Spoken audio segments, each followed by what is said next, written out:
안녕하세요. 강월구의 쉬운 강의 시작하겠습니다. 오늘은 디지털 성폭력 예방 교육 두 번째 시간입니다. 지난번에 디지털 성폭력이 어떤 건지에 대해서 제가 설명을 해드렸습니다. 오늘은 디지털 성폭력의 대표적인 사건이죠. 최근에 엄청나게 큰 사회 문제가 됐던 N번방 사건에 대해서 좀 같이 나눠보도록 하겠습니다. 제가 N번방 사건을 이렇게 정의를 좀 내렸는데요. 여기 보시면 빈칸이 있죠. 여기 두 개가 있는데 뭔지 한번 맞춰보세요. 어떤 것 등을 이용해서 여러 개의 방으로 나눠서, 여기서 여러 개의 방이 이제 바로 N번방이잖아요. 그래서 불법 무엇을 올리고 또 올린 동영상을 회원들이 유료로 또는 무료로 시청하고 다운로드하는 등 이런 이제 사건인 거죠. 그리고 최근에 대표적인 디지털 성폭력 사건인 거죠. 어떻게 맞춰보셨어요? 첫 번째, 텔레그램이라는 메신저 앱을 이용한 걸로 유명하죠. 이게 보안이 잘 되는 앱이라고 합니다. 그리고 불법인 뭐를 올렸을까요? 성착취 동영상을 만들어서 그거를 올리고 또 회원들이 그것을 보는 그런 방식인 거죠. 그리고 제가 그 인터넷 위키백과에서도 좀 찾아봤어요. 그랬더니 거기에 나오는 내용은 이제 시기는 2018년 하반기부터 올해 이제 3월 현재까지 일어난 일이고, 그리고 아까도 얘기한 텔레그램, 디스코드, 라인, 위카, 와이어 이런 메신저 앱을 이용해서, 그 다음에 제가 생략을 했는데 이건 뭐 나중에 또 말씀을 드리겠습니다. 피해자를 유인하는 방법을 여기다 좀 적었고요. 그래서 이런 메신저 앱을 이용한 디지털 성범죄, 성착취 사건이다, 이렇게 표현이 되어 있죠. 그 다음에 이제 여기서 모든 국민이 이렇게 분노했던 중요한 내용이 바로 이거죠.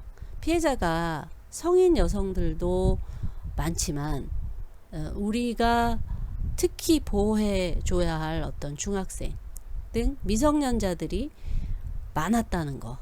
그래가지고 엄청나게 이제 공분을 불러일으켰죠. 회원 규모를 이제 여기서 얘기하기로는 박사방, 맛보기방 회원이 한 1만 명 된다. 맛보기방. 그러니까 본격적인 어떤 좀 수위 높은 성착취 동영상을 보기 전에 맛보기방의 회원만 1만 명이고, 돈 주고 이제 회원으로 가입을 하는 유료 회원이 3만 명 내지는 그거보다 더 많다라고 이렇게 추정을 하는 거죠. 그리고 박사방의 경우에 피해자 숫자가 여기 한 74명이 된다고 하고, 그 중에 아동 청소년 등 미성년이 16명이다. 이렇게 얘기를 하고 있어요. 여러분 한번 생각해 봅시다. 이렇게 문제가 된 N번방 사건이 과연 지금이 처음이었을까요? 아니면 이번에 이제 N번방 사건을 경찰에서도 그렇고 정말 각오를 다지고 있잖아요. 이거는 보는 사람까지 처벌하겠다 라는 그런 각오로 다 웬만한 사람들은 다 이렇게 입건시켜 가지고 수사하고 그러고 있잖아요. 이제 이게 앞으로 재판을 통해서 굉장히 센 처벌을 받지 않을까 생각을 합니다. 그러면 이번에 이런 N번방이 이제 끝일까요? 여러분들 어떻게 생각하세요? 이러한 질문을 중학생들한테 했을 때 또 중학생들이 아니요 라고 답변을 하더라고요. 아닙니다. 이게 지금 형태만 또 수법만 바뀌었을 뿐이지 그 이전부터 이런 비슷한 유형의 범죄들이 있었다는 거예요. 이건 나중에 기회가 있을 때 제가 좀 더 말씀을 드리도록 하겠습니다. 그리고 이게 끝이냐 그러면 끝이 아니라는 데에 심각성이 있습니다.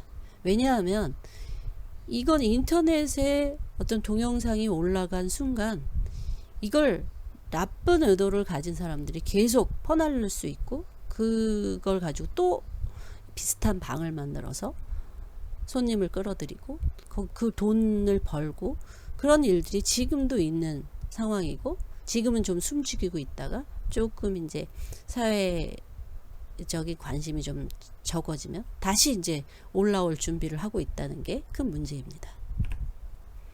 제가 N번방 사건의 흐름도를 한번 만들어 봤어요. 우선 처음에는 유인을 합니다. 그러니까 이런 범죄자들이 그 피해자를 이제 물색을 하는 거죠. 그래서 그 물색을 하는 곳이 주로 일탈계를 하는 여성들, 그 다음에 랜덤 채팅 앱에 들어가서 그 적당한 피해자를 물색을 합니다.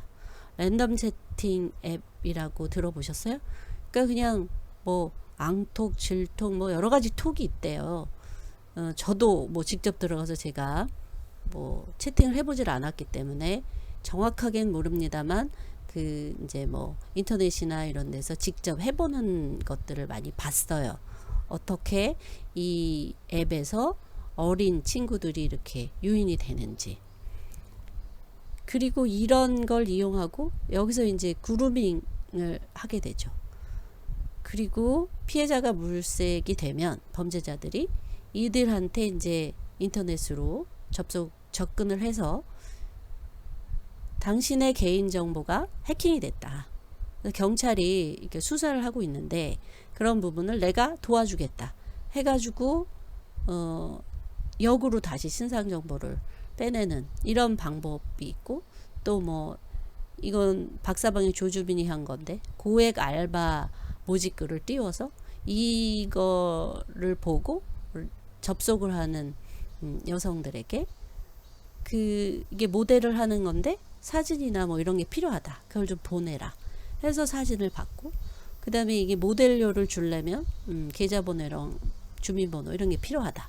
이렇게 해서 개인의 신상 정보를 확보를 하는 거죠.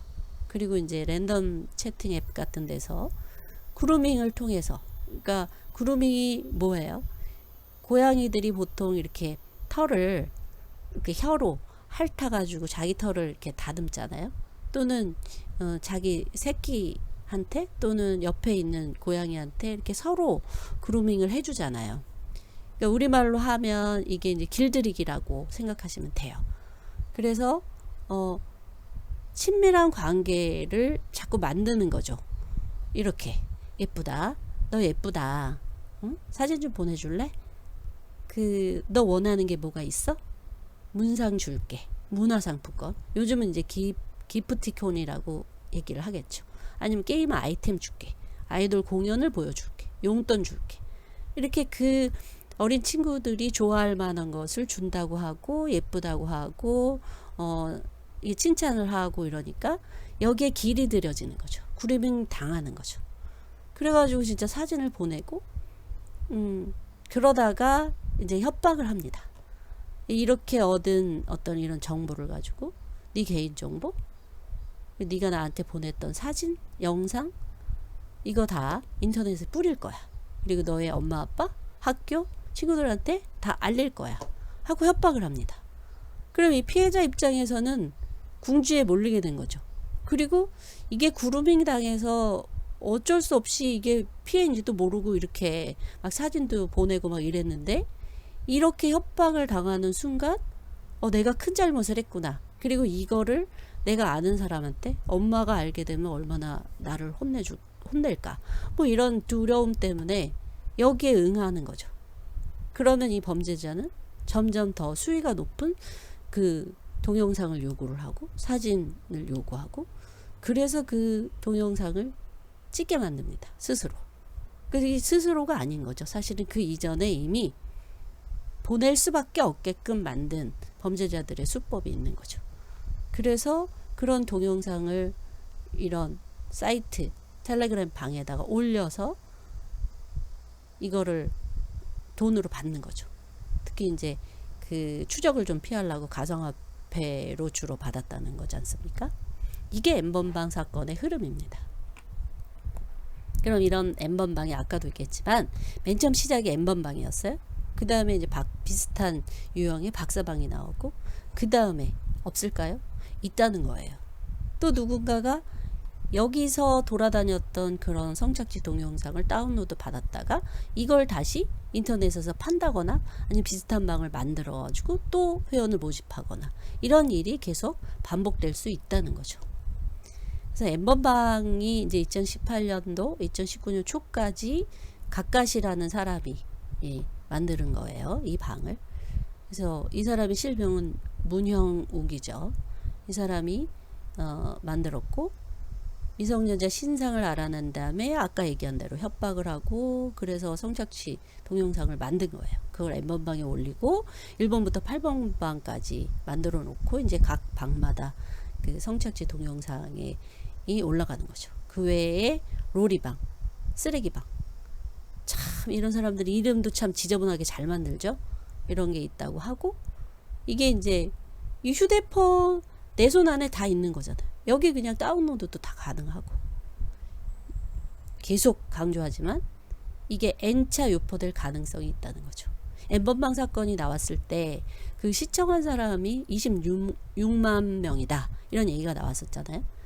근데 26만 명이 사실은 안 될 수도 있죠. 회원이 중복되는 경우도 있으니까. 그런데 문제는 N차 유포 26만 번, 26만 회 이상으로 이런 성착취 동영상이 유포될 가능성이 있다는 게 디지털 성폭력의 가장 큰 문제점이라고 할 수 있습니다. 이제 이 N번방을 이제 본떠서 2019년 9월부터 박사라는 닉네임을 가진, 이 사람은 조주빈이죠. 이 사람이 이제 박사방을 만들었어요. 그래서 이 사람은 고액 알바 모집글을 올려서 이제 개인정보를 캐내고 협박을 하고, 그래서 이런 거를 유료 대화방에 올려서 이제 가상화폐로 돈을 엄청나게 챙겼죠. 그리고 참 제가 이 내용을 가져온 데는 추적단 불꽃에서 만든 유튜브 영상이에요. 추적단 불꽃이 누군지 혹시 아세요? 이분들이 여자 대학생 2명인데 기획기사를 쓰려고 자료를 찾다가 이런 텔레그램 방에서 이런 성착취 동영상이 막 올라온다라는 걸 알고 텔레그램 방에 잠입해서 취재를 한 거예요. 그래서 이제 그 안에서 그 자료들을 모으고 그렇게 해서 기획기사로 공모전에 내기도 하고, 또 이건 너무 심각한 사건이다 해서 언론사에도 이걸 제보하고 또 경찰에도 나중에 신고를 해서 이 N번방 사건이 이제 수면 위로 올라오게 된 굉장히 큰 역할을 한 그런 두 사람인 거죠. 추적단 불꽃이. 그래서 이들이 직접 이게 유튜브 올린 글들이 굉장히 정확하고 또 생생한 내용이어서 제가 여기서 좀 내용을 갖고 왔습니다. 이 N번방 안에는 또 지인 능력방이라는 게 있대요. 말 그대로 지인, 아는 사람을 능욕하는 방인 거예요. 그래서 이제 가해자가 자신의 아는 사람의 사진이나 신상, 뭐 이름이나 뭐 직업이나 뭐 이런 거겠죠. 이런 걸 올리고 자기가 먼저 명예훼손 이상의 비방, 성희롱을 적어서 텔레그램 대화방에다 공유를 하면 그 방에 있던 참여자들이 이 지인의 사진을 보고 신상에 대해서 막 뭐 외모 평가도 하고 뭐 몸매 품평도 하고 여러 가지 그 사람을 막 그 비방하고 능욕하고 성희롱을 한다는 거예요. 참 사람이 어떻게 이렇게 할 수 있는지 그 생각하면 생각할수록 참 안타깝습니다. 그리고 이런 거를 사진만 올리면 그 사진에다가 그 나체 사진 같은 거를 합성을 해주는 또 장인이 있대요. 이런 걸 장인이라고 부릅니다. 참 어이가 없습니다. 그리고 이걸 한 장당 3,000원에서 10,000원을 주면 이렇게 합성을 해준대요. 이게 또 요즘 문제가 되는 딥페이크랑 관련된 건데, 딥페이크가 가짜란 뜻이잖아요. 그러니까 가짜의 어떤 사진이나 영상물을 만드는 거를 얘기하는 겁니다. 그래서 요 앞부분은 얘기했고요. 이걸 직업별로 또 분류해서 유니폼 입은 것에 대한 환상이 있잖아요. 성적인 환상. 이런 거를 이제 뭐 자극시키려고 이런 식으로 분류를 했겠죠. 그 다음에 이런 사례가 있었대요. 그러니까 졸업 앨범에서 자기 그 가르쳤던 선생님 사진을 딱 올린 거예요. 여기 대화방에다. 그 사진, 이름, 핸드폰 번호, 지역 이런 걸 다 올렸는데 그걸 보고 가해자들이 전화를 한 거예요. 이 선생님한테. 당신 누구시죠? 어느 지역에 계시죠? 핸드폰 번호는 당연히 그 핸드폰으로 걸려왔을 테니까 알 거잖아요. 내가 그 피해자라고 생각해 보세요. 얼마나 놀라겠어요. 얼마나 공포스럽겠어요. 그죠? 이런 일이 있었다고 합니다. 이거는 사실은 이런 그 성착취 동영상이 올려져 있는 이런 방에 비하면 사실은 수위가 낮은 건데도 이렇게 생각만 하면은 끔찍한 일이 생기는 거죠. 통로방이라고 또 있답니다. 그러니까 N번방, 박사방이 이제 본격적인 어떤 하드코어 그런 성착취 동영상을 볼 수 있는 방 이전에 경유하는 방이래요. 이런 이름으로 수십 개가 있고 여기서도 근데 성착취 영상이 마찬가지로 있고 불법으로 찍은 영상물이 있고 해외 포르노도 있고 또 성희롱을 일삼고 범죄를 모의하는 이런 일들이 비일비재하게 일어난다는 겁니다. 방이 폭파되면 또 새로운 방으로 옮겨가고 또 새로운 방을 또 링크를 새로운 방이 주소가 이겁니다 하고 홍보하는 대피소도 만든대요. 오늘은 N번방, 박사방 사건에 대해서 여기까지 했습니다. 강월구의 쉬운 강의 디지털 성폭력 예방 교육 2번째 시간을 마치겠습니다. 구독과 좋아요 부탁드려요. 감사합니다.